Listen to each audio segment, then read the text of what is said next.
I watched in disbelief as the tow truck hooked up my car right in front of my house. The woman behind it, none other than the HOA president, stood with arms crossed, smirking like she owned the entire neighborhood. There was just one little problem. I was the mayor. It all started a few weeks earlier when I moved into Westwood Estates, a high-end gated community on the outskirts of the city. After years of nonstop politics, late-night meetings, and dealing with city bureaucracy, I wanted a peaceful place to call home, a neighborhood with well-kept streets, friendly neighbors, and, so I thought, a well-run homeowners association. What I got instead was Linda Prescott. Linda, or as the neighbors secretly called her, HOA Karen, was the self-appointed queen of the neighborhood. She wasn't just the HOA president. She ruled this place like a tyrant. From the moment I moved in, I could feel her eyes on me. Every morning, her golf cart would make slow passes by my house, clipboard in hand, looking for violations. It wasn't long before I became her prime target. It started with a note taped to my front door. Your vehicle must be parked in your garage at all times. Street parking is prohibited under HOA regulations. Failure to comply will result in fines and towing. I stared at the paper, then at my car. It wasn't some clunky old beater. It was my official city vehicle, a black SUV with government plates. Not only was I well within my rights to park it there, but state law also protected government vehicles from HOA restrictions. Still, I believed in being neighborly, so I figured I'd have a chat with Linda and clear things up. That was my first mistake. When I knocked on her door, she answered with an air of smug authority, barely masking her irritation at my presence. Yes, she said, not even bothering with pleasantries. I held up the notice. Hey, I think there's been a misunderstanding. This is a government vehicle, and by law. She cut me off with a wave of her hand. I don't care whose car it is. This neighborhood has rules. If I let you break them, then everyone will think they can do whatever they want. I frowned, keeping my voice calm. I'm not breaking any rules. This is a city vehicle. HOAs can't override state law. She crossed her arms. In this neighborhood, we follow our rules. If you don't like it, maybe this isn't the right place for you. I was taken aback, but I could see there was no reasoning with her. I nodded, gave her a polite smile, and walked away. If she wanted to play games, I'd let her. I had more important things to do than argue with an overzealous HOA president. But Linda wasn't done. The next morning, another notice appeared. This time, it was an official violation letter, a $250 fine for improper parking, payable within 7 days. I chuckled, shaking my head. She really thought she could find me. I crumpled the letter and tossed it in the recycling bin. If she wanted to escalate, I'd let her dig her own hole. 2 days later, I noticed a white sedan parked across the street. A man in sunglasses sat inside, occasionally jotting something down in a notebook, an HOA enforcer. Linda had hired someone to keep tabs on me. At this point, I could have shut this whole thing down with a single phone call to the city attorney, but I was curious. How far would she go? I decided to let this play out. That was when she made her biggest mistake. One evening, as I was finishing up work from home, I heard the unmistakable rumble of a tow truck outside. I stepped onto my porch just in time to see a burly driver attaching chains to my SUV. Linda stood beside him, arms folded, wearing a self-satisfied smirk. I took a slow sip of my coffee and walked down the steps. What's going on here? Linda's smile widened. You've been warned multiple times. Your vehicle is in violation of HOA regulations. It's being towed at your expense. I raised an eyebrow. You sure about that? The tow truck driver hesitated, glancing at my plates. Ma'am, this is a government vehicle. I don't think we can. Don't question me, Linda snapped. I have authority here. This vehicle is being removed immediately. I sighed, finally deciding it was time to put an end to this nonsense. All right then, I said, pulling out my phone. I'll need you to wait right here for just a minute. Linda scoffed. Calling for backup? Go ahead. The HOA board backs me 100%. I chuckled. Oh, I'm not calling the HOA board. As I hit dial, the sound of approaching sirens filled the air. The tow truck driver paled. Linda's smug grin flickered. Moments later, a city patrol car pulled up, lights flashing. An officer stepped out, his expression unreadable as he took in the scene. Mr. Carter, he said, nodding at me. Everything all right? Linda turned, looking confused. Why are you talking to him? I called the tow.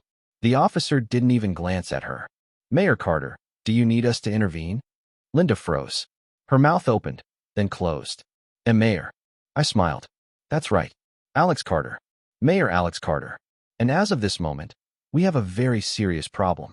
Her face went pale. The tow truck driver immediately started unhooking my SUV. The neighbors, who had begun gathering at a distance, murmured in shock.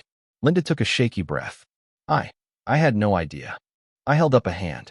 Oh, I know. And that's exactly why this is about to get very interesting. The silence that followed my revelation was almost comical. Linda's face had gone through a series of rapid changes. Smug satisfaction, then confusion, and now pure horror. The tow truck driver, sweating bullets, worked at lightning speed to unhook my SUV as the police officer waited for my response. Linda, however, wasn't one to back down easily. She straightened her posture, clearly trying to regain control. Well, she huffed, mayor or not, this community has rules. You can't just. I held up a hand, cutting her off just like she had done to me earlier. Actually, Linda, this neighborhood is subject to city regulations. And as you just tried to illegally tow a government vehicle, I'd say we have a bit of an issue. The tow truck driver looked panicked now. I didn't know it was illegal. She told me. I turned to him, shaking my head. You should probably check the laws before you take orders from an HOA president. Consider this a warning. He nodded furiously, finished unhooking my car, and peeled out of there as fast as possible. Linda, however, was not done. She puffed up her chest and turned to the officer. He's parked in violation of HOA bylaws. Our rules state that. The officer sighed, clearly unimpressed. Ma'am, HOA bylaws do not override state or city laws. You cannot fine or tow government vehicles. If you had checked with the city, you would have known that. Linda's jaw clenched. This is harassment, she suddenly shrieked. You're all ganging up on me. I crossed my arms, my patience wearing thin. No, Linda. What's harassment is you targeting me, sending enforcers to spy on my house, and trying to enforce illegal fines. But let's put a pin in that for now, because as of this moment, I'm officially launching an investigation into the Westwood Estates HOA. Her eyes widened. You can't do that. I smirked. Actually, I can. And I just did. The officer gave me a nod before walking back to his patrol car. The neighbors who had been watching from a distance were whispering to each other, some even chuckling. Linda's iron grip on the community had just taken a serious hit, and she knew it.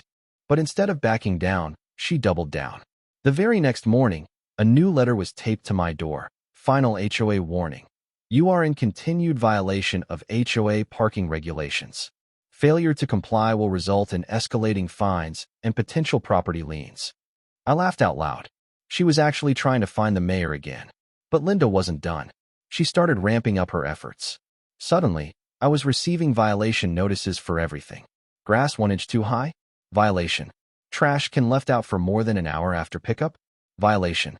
Exterior lights too bright at night? Violation. Each notice came with a fine, each more ridiculous than the last. That same day, I saw a familiar white sedan parked across the street again, her HOA enforcer blatantly spying on my house. I had to admit, I was impressed by her sheer audacity. I decided it was time to turn up the heat. That evening, I called for a formal city review of the HOA's financials. Within 24 hours, auditors from the city finance department arrived unannounced at the HOA office. The timing couldn't have been better. As the auditors combed through the records, the cracks in Linda's little empire started to show. Misused funds, unexplained transactions, and thousands of dollars in administrative fees with no clear purpose. It was a financial mess. The HOA board, which had previously backed Linda, suddenly started to panic. They were on the hook for the mess she had created, and just like that, the once feared HOA president was now under scrutiny. But Linda still refused to go down quietly. The next morning, she stormed up to my house, flanked by 2 board members. You've gone too far, she snapped. I leaned against my SUV, arms crossed. Have I? You're ruining this neighborhood, she hissed. No one has ever challenged the HOA like this. I gave her a slow smile. And maybe that's the problem. One of the board members, a balding man in his 60s, cleared his throat. Look, Mr. Carter, we don't want trouble. Maybe we can work something out. I raised an eyebrow. Work something out? You mean like letting Linda fine me for nonsense violations or towing my car illegally? He had the decency to look embarrassed. We just want to keep things peaceful. Linda scoffed. He's the mayor.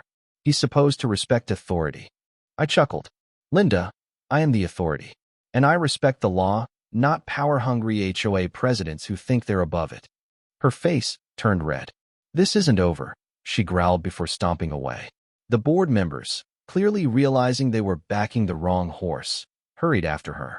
But the damage was done. Word spread fast. Neighbors started sharing their own horror stories. Unjust fines, harassment, ridiculous rules that Linda had imposed on a whim. The tide was turning, and Linda, she was about to learn what it really meant to pick a fight with the wrong person. Linda was furious, but I could see the cracks forming in her once iron grip over the neighborhood. The moment word spread about my audit, more residents started stepping forward with their own grievances. It was almost like a domino effect. One by one, homeowners who had been too scared to speak up before were now openly complaining about the ridiculous fines and abuse of power. Still, Linda wasn't the type to surrender easily. If anything, she was doubling down, determined to prove she was in control. And she made that clear the next day. A new letter appeared on my doorstep, this time in bold red ink. Final notice. Your outstanding violations have exceeded community tolerance per HOA bylaws. Failure to pay your fines may result in legal action, including but not limited to property liens and court proceedings. I had to laugh. Property liens? She was threatening to take the mayor to court over some imaginary infractions. This woman was either fearless or completely out of her mind. That same afternoon, I received an official email from the HOA board calling for an emergency community meeting. The reason?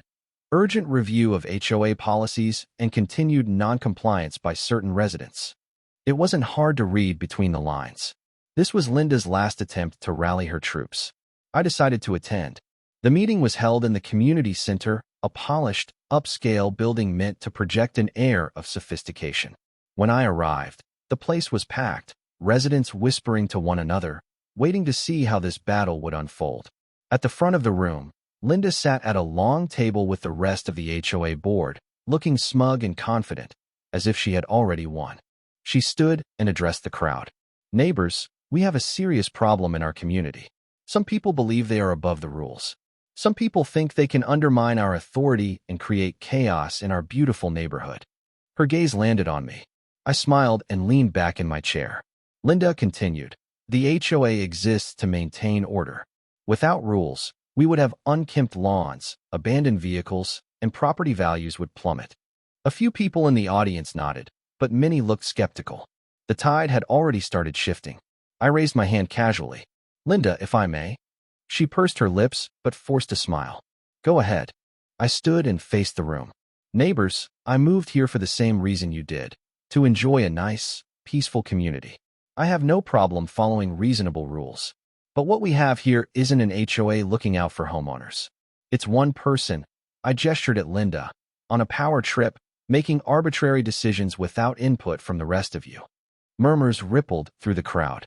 I continued. I've reviewed the HOA's financials. Did you all know that over the past 5 years, our HOA dues have increased by 40%? And yet, there's no significant improvement in community amenities? A few people gasped. Others started whispering urgently. Linda's face turned red. That is an outrageous accusation. I pulled out a folder and held it up. These are public records, Linda. Anyone here can request them. There are unexplained charges labeled as administrative expenses that amount to thousands of dollars. Would you like to explain those? The HOA board members shifted uncomfortably. Clearly, they hadn't been aware of this either. Linda's smile faltered. Those expenses were necessary for. I held up a hand. Better yet, let's talk about enforcement. How many of you have been fined for something ridiculous? Dozens of hands shot up. How many of you have appealed those fines and been denied? The same hands stayed up. Linda's expression hardened. The HOA has always acted within its rights. Has it? I turned back to the crowd. Because under city law, an HOA cannot fine residents for things that violate state or municipal regulations. And towing a government vehicle? That's an illegal action. The tow truck incident had already spread through the neighborhood, and now, seeing Linda's panicked expression, people were realizing just how out of control she had been. One homeowner stood up. She fined me $500 because my Christmas lights were up 2 days past the deadline. Another chimed in. She tried to evict my tenant because she didn't like their car. More people started speaking up. Suddenly, Linda wasn't facing just me. She was facing the entire neighborhood. The board members were visibly sweating now. One of them, an older woman with silver hair, turned to Linda and whispered something. Linda's smirk was gone. She was pale now, realizing she was losing control. I took a deep breath and addressed the room. This HOA is meant to serve the community, not the other way around. It's time for change. One of the board members, a nervous-looking man in his 50s, cleared his throat. What? What exactly are you suggesting, Mr. Carter? I folded my arms. A vote. Linda's eyes widened. You can't do that. Actually, I said with a smirk, under HOA bylaws, any major community decision, including board leadership, can be voted on if more than half the residents agree. And judging by the hands I just saw, I think we easily have the numbers. The room erupted in chatter. Linda was trapped. I turned to the board members. I motioned for an immediate vote on HOA leadership. The silver-haired woman, who looked like she had long grown tired of Linda, nodded slowly. Seconded. And just like that, the vote began. Homeowners lined up to cast their votes, whispering to each other about years of resentment finally boiling over. Even some of Linda's former allies had turned against her, realizing they had backed the wrong person. By the time the results were tallied, it wasn't even close. Linda Prescott was officially removed as HOA president. She stood there in shock, shaking her head. You can't do this. I built this neighborhood. The silver-haired woman stood up. No, Linda. You controlled it. But not anymore. The room erupted in cheers. I leaned in slightly. Oh, and Linda, there's still the matter of the financial discrepancies. Expect a visit from the city auditors soon. Her face drained of all color. As I turned to leave, neighbors patted me on the back, thanking me. One even muttered, "Best mayor we've ever had." Linda, meanwhile, stood frozen at the front of the room, realizing that not only had she lost her power, she had just made a very powerful enemy. And I wasn't done with her yet. Linda stood at the front of the room, her hands trembling as the reality of her downfall set in.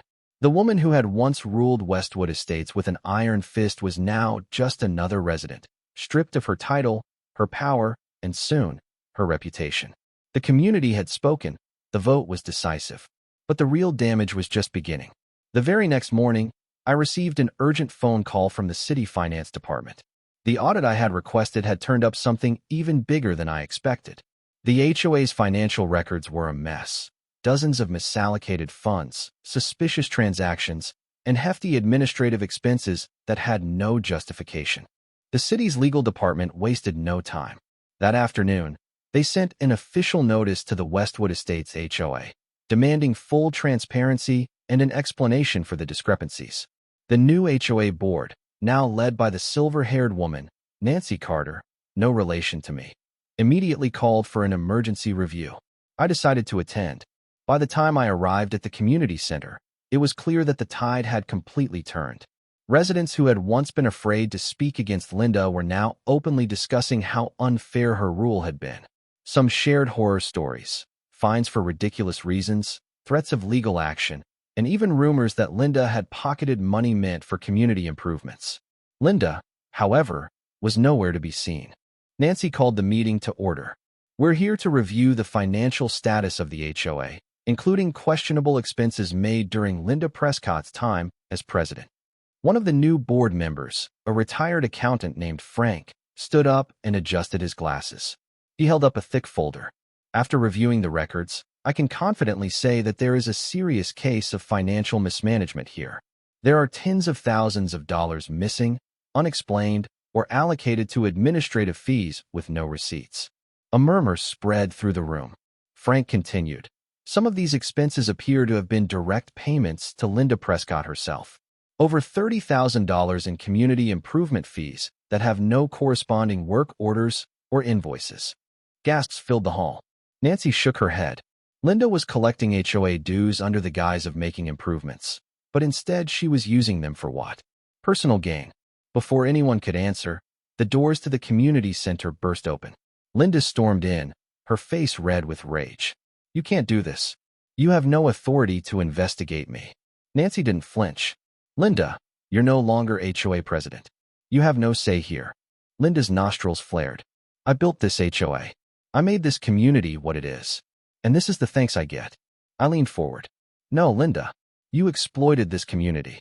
And now you're going to have to answer for it.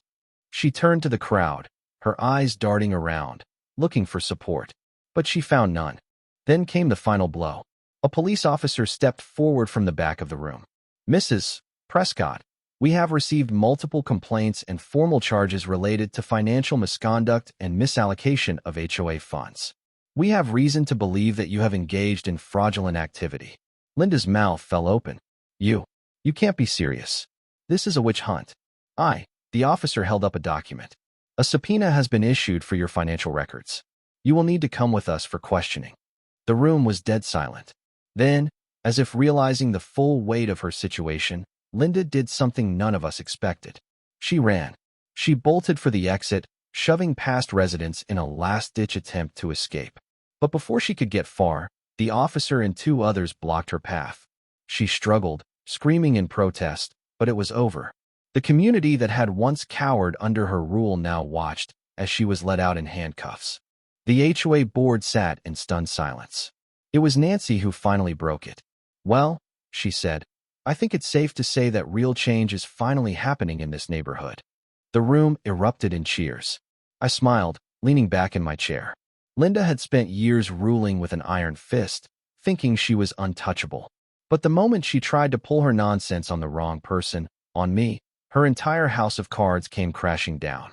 And justice, it was finally served. Linda's reign of terror had officially ended the moment she was let out in handcuffs. The community broke into cheers. Neighbors who had once been too afraid to challenge her were now openly celebrating her downfall. But for me, the job wasn't done yet.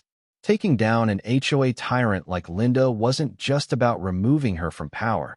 It was about making sure she could never abuse another community again. And I had just the plan to make sure of that. With Linda gone, the new HOA board wasted no time fixing the disaster she had left behind. All bogus fines were revoked. Homeowners who had been forced to pay absurd penalties for things like too many plants or having a visible trash bin were given full refunds. HOA fees were lowered. Without Linda's embezzlement draining the funds, the new board realized they could easily cut down the costs. Security patrols were replaced. No more creepy HOA enforcers driving around in unmarked cars spying on people's houses. The best part, HOA meetings were now public. Every decision had to be voted on by homeowners. No more secret rule changes, no more shady financial dealings. For the first time in years, the people of Westwood Estates actually liked their HOA. But as satisfying as it was to see Linda stripped of her power, I wasn't quite finished. About a month after her arrest, I received a letter in the mail. At first, I thought it was another leftover HOA notice, but when I opened it, I had to stifle a laugh. Linda was suing me. She claimed that I had defamed her, that my interference in HOA affairs had caused her to suffer emotional distress and irreparable damage to her reputation. She demanded $500,000 in damages. I nearly spit out my coffee. The woman who had spent years harassing innocent homeowners was now claiming she was the victim. I handed the letter to my lawyer. He took one glance at it and smirked. This won't even make it past the first hearing. And he was right. When we arrived in court, Linda showed up wearing the same smug expression she had worn when she first threatened to tow my car. She thought she still had some kind of power. The judge, however, wasn't buying it. After reviewing the evidence, including the financial audit, the illegal towing attempt, and witness testimony from multiple homeowners, her lawsuit was immediately dismissed. But the best part, the judge ordered her to pay my legal fees. As we walked out of the courtroom, I turned to her and gave her a slow, satisfied smile. Next time, Linda, maybe don't pick a fight with the mayor. Her face turned red, and she stormed off without another word. But I wasn't done yet. Linda might have been removed from Westwood Estates, but I wanted to make sure she never pulled this stunt anywhere else. So, I made a few calls. First, I contacted the state HOA regulatory board. You see, Linda hadn't just ruled over Westwood Estates. She had previously served on HOA boards in 2 other communities. And based on what I found, those neighborhoods had mysteriously collapsed due to financial mismanagement right after she left. Sounds familiar, doesn't it? I made sure the state had access to every bit of evidence from our investigation. A week later, They issued an official ban on Linda Prescott serving on any HOA board in the state. She would never be allowed to run another HOA again. But I wasn't quite done. A few days later, I got a call from a local investigative journalist. Turns out, she had been following the story ever since Linda's arrest and wanted an exclusive interview. So, I told her everything. The illegal fines, the financial fraud, the harassment of homeowners. The next morning, the front page of the city newspaper read, HOA tyrant exposed. How one mayor took down a corrupt HOA president. And just like that, Linda Prescott's name was permanently tied to scandal. No more HOA power, no more cushy neighborhood rule, just the cold, hard truth for everyone to see. A few weeks later, I received another letter in the mail. This time, it wasn't a lawsuit. It was a letter from Linda. Gone was the arrogance, the legal threats, the power-hungry attitude. Instead, the letter was filled with pathetic pleas for sympathy. She wrote about how she had lost everything, how she was being forced to sell her house, how no one in the community would even speak to her anymore. And then, at the very end, she wrote something that actually made me laugh out loud. Mr. Carter, I know we've had our differences, but I would really appreciate it if you could write me a character reference for my upcoming trial. I believe you, as mayor, could help explain that I was only doing what I thought was best for the community. A character reference? From me? I shook my head, then grabbed a blank sheet of paper and wrote my response. Linda, you once told me that HOA rules are absolute. I guess now you're learning that real laws are too. Good luck. Mayor Alex Carter. I sealed the letter and sent it off. I never heard from her again. With Linda gone for good, the neighborhood flourished. The HOA finally worked for the homeowners instead of against them. Community barbecues, events, and gatherings returned. The atmosphere changed from fear and tension to peace and cooperation. As for me, I stayed in Westwood Estates. And every time I parked my government SUV right in front of my house, I smiled. Because there were no more HOA notices, no more threats, no more Karen watching my every move. Just peace, quiet, and the satisfaction of knowing that justice had been served. And if any future HOA Karen thought about pulling something similar, well, they'd better remember what happened to the last one. So what do you think? Was that the ultimate HOA revenge, or what? Let me know in the comments.